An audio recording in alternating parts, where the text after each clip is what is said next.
नमस्कार, दोपहर के 1 बज रहे जी न्यूज पर आप सभी का स्वागत है। आपके साथ मैं हूं पूर्णिमा मिश्रा और हम नोटबंदी पर संसद में हंगामे की खबर एक एक डिटेल आपको दे उससे पहले इस वक्त की एक बड़ी खबर उत्तर प्रदेश के नोएडा से है।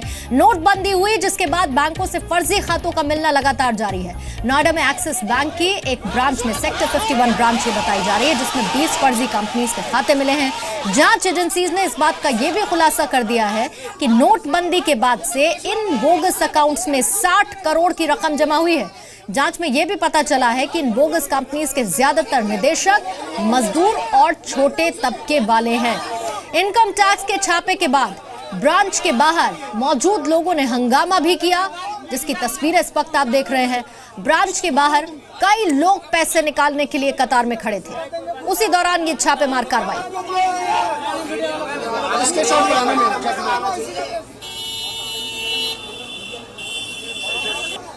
और इस पर और ज्यादा डिटेल्स देने के लिए मेरे सहयोगी अनुराग चड्डा इस वक्त लाइव हमारे साथ जुड़ चुके हैं। अनुराग, 20 फेक कंपनीज और 60 करोड़ रुपए अभी तक जमा हुए नोटबंदी के बाद से, और क्या क्या डिटेल्स मिल रही है अनुराग?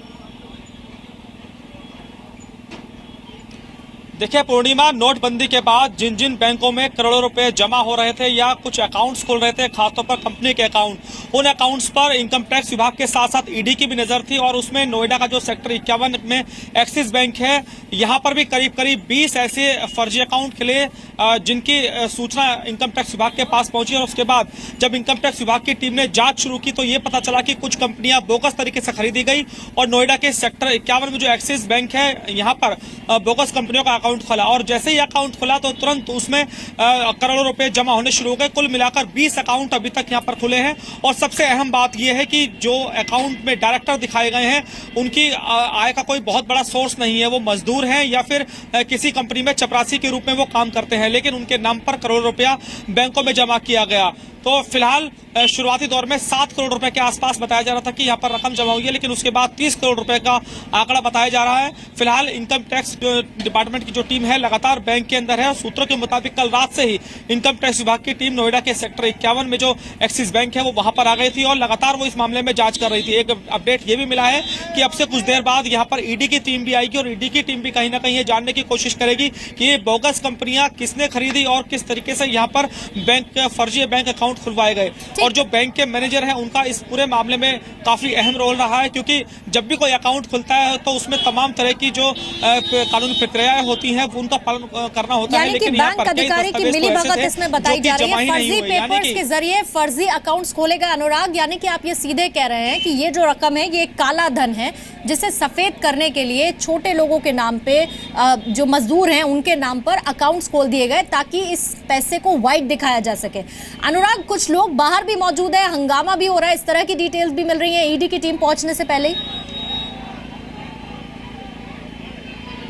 जी बिल्कुल पूर्णिमा, देखिए मैं अपने कैमरामैन से कहूंगा वो एक्सिस बैंक के बाहर की तस्वीर दिखाए।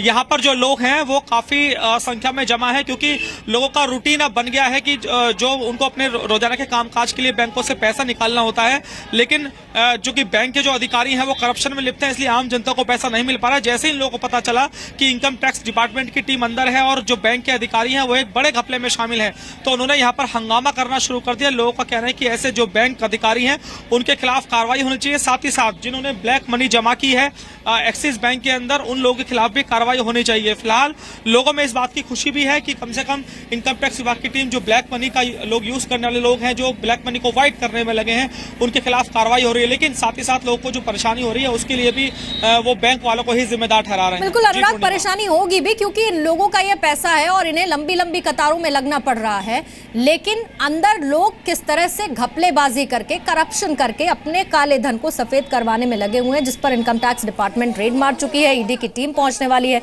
बहुत बहुत शुक्रिया अनुराग पूरी जानकारी देने के लिए। और डिटेल्स हम आपसे लेंगे आगे। और 2 तस्वीरें हम आपको दिखाते हैं, जिसमें पहली तस्वीर नोटबंदी के बाद से देश के अलग अलग जगहों पर आयकर विभाग और साथ ही ईडी के छापों की है, जिसमें 200 करोड़ रुपए की जब्ती हुई है। और इसके साथ ही दूसरी तस्वीर अब से कुछ ही देर में जो आपके सामने, देश की संसद, जहां नोटबंदी को लेकर हंगामे में कामकाज रुका हुआ है। संसद की कार्रवाई की जगह हंगामे में जनता के 211 करोड़ रुपए बर्बाद हो चुके हैं। लोकसभा कल तक के लिए स्थगित कर दी गई है। कल ही शीतकालीन सत्र का आखिरी दिन भी है। राज्यसभा में भी लगातार हंगामा।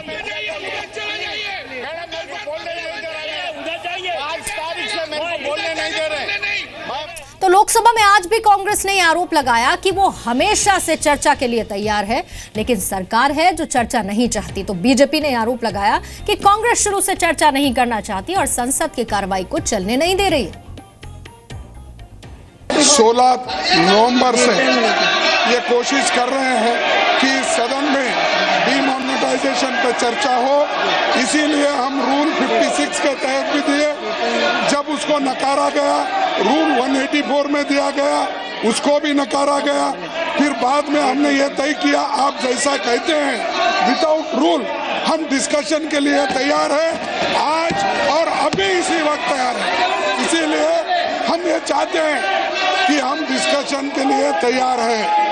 डिस्कशन होना चाहिए, लोगों को तकलीफ हो गई है, सारे लोग परेशान हैं। डिस्कशन से मोदी साहब भाग रहे हैं, हाउस में नहीं आ रहे हैं। चर्चा करने के लिए, बहस करने के लिए हम तैयार थे, तैयार है, तैयार रहेंगे, लेकिन ये लोग 20 दिन से उसको रोक के रखा है।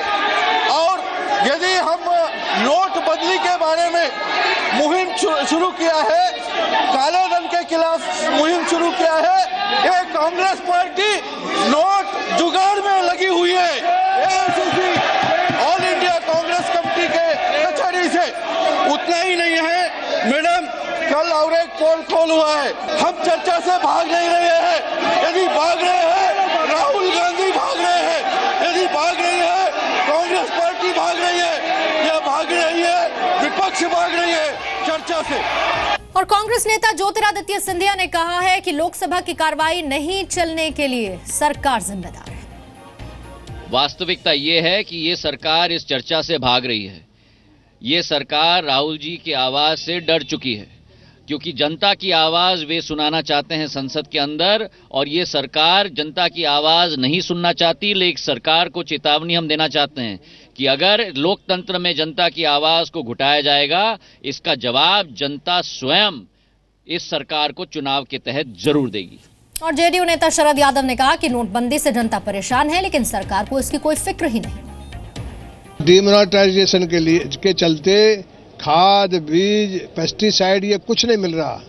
तो आगे आने वाली रबी फसल जो है वो बहुत बड़े पैमाने पर उसमें यानी नुकसान होगा। इसलिए किसानों के कर्ज का माफ करने का कदम उठाए बगैर किसान नहीं बचेगा।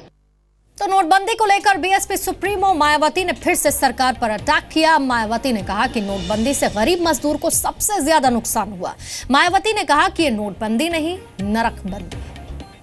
समय से पैसा ना मिलने की वजह से तो वो बीज नहीं डाल सके अपने खेतों में, बुआई नहीं कर सके। और इतना ही नहीं, सर्दी की जो फसल तैयार हुई थी तो वो मार्केट में कोई, मंडियों में कोई उनको खरीदने के लिए तैयार नहीं था। और नतीजा क्या हुआ कि सर्दी की जो फसल तैयार हुई, जिससे उनको आमदनी होनी थी, पैसा उनको मिलना था, वो नहीं मिल सका और उनको खुद ही अपनी फसल को, सर्दी की फसल को नष्ट करना पड़ा। उससे उनको कोई इनकम नहीं हुई। और दूसरा, बुआई समय से नहीं कर सके, तो जो आने वाली फसल है वो उनको नहीं मिलने वाली, बराबर उनको पूरा उनको फायदा होने वाला है नहीं।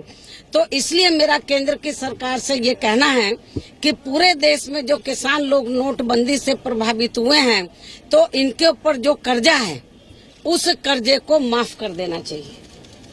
इनके पास बहुत पैसा है, कोई पैसे की कमी नहीं है। ये कहते हैं हमने बहुत काला धन इकट्ठा किया, तो उसको कहाँ ले जाएंगे? उसको क्या बड़े बड़े पूंजीपतियों को देने वाले, धन्ना सेठों को बहुत दे दिया है, उनका बहुत पेट भर दिया है इन्होंने।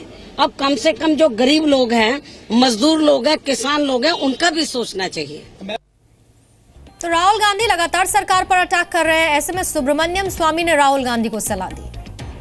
कि उसके बयान से कोई भेद क्या, कोई भगवान का ये वक्तव्य है क्या, कोई या बड़ी संत का है?